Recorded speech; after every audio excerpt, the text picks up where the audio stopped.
the first aspect of high concept is nothing more than becoming aware of your intended audience and understanding what is called in the marketing business your demographic.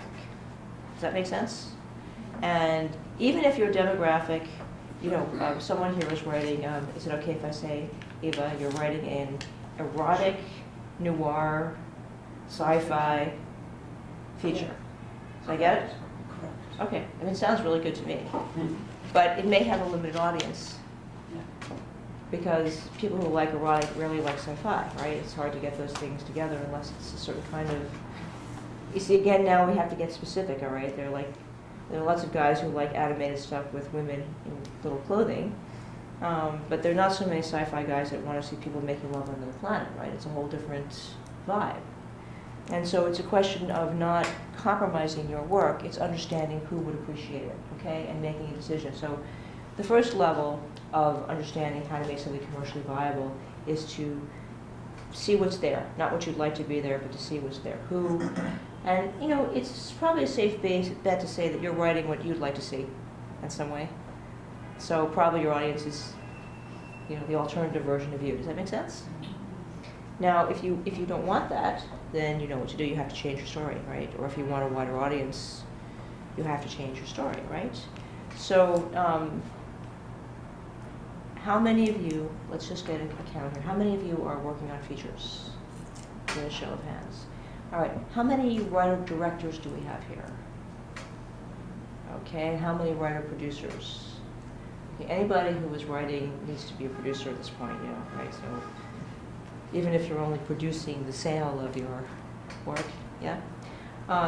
But the more ownership, the better, okay? How many people are working on television? Okay, how many people are adapting books? All right, usually more than a few people. Is yours based on K? Is that your? Yeah. K.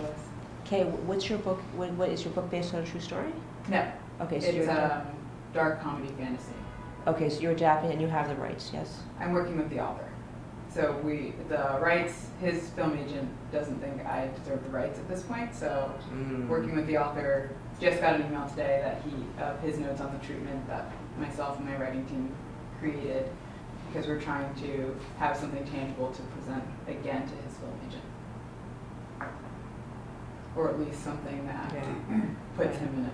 All right, yeah. The other thing that I do a lot of my work is I do a lot of business consulting, as you probably guessed. I don't like this. No one likes this. It's, you know, and I know you may be desperate or whatever, but again, we have to ask yourself. You have to ask yourself. You know, why do you need so much padding? Why do you need a team? Why do you need someone else's work? right. I mean, again, it's offered respectfully. Okay, so it's just food for thinking because you're not going to win. Yeah. That's one of the projects. The Yeah. other two are Original? Oh, that's fine. That's fine. Just yeah, okay. But again, if you come up with anything good, don't give it to them. In other words, they're not going to know anyway.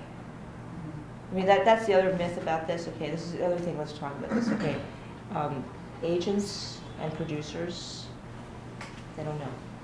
What they do know is if they can feel the material.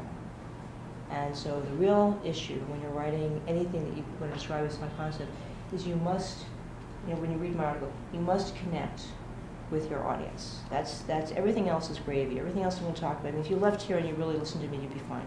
Seriously. It's got to be, everybody's story is personal, and the more personal you make it, the more universal it becomes. Does that make sense? And so, you know, this is the real takeaway from this class. Everything else is a derivation of that.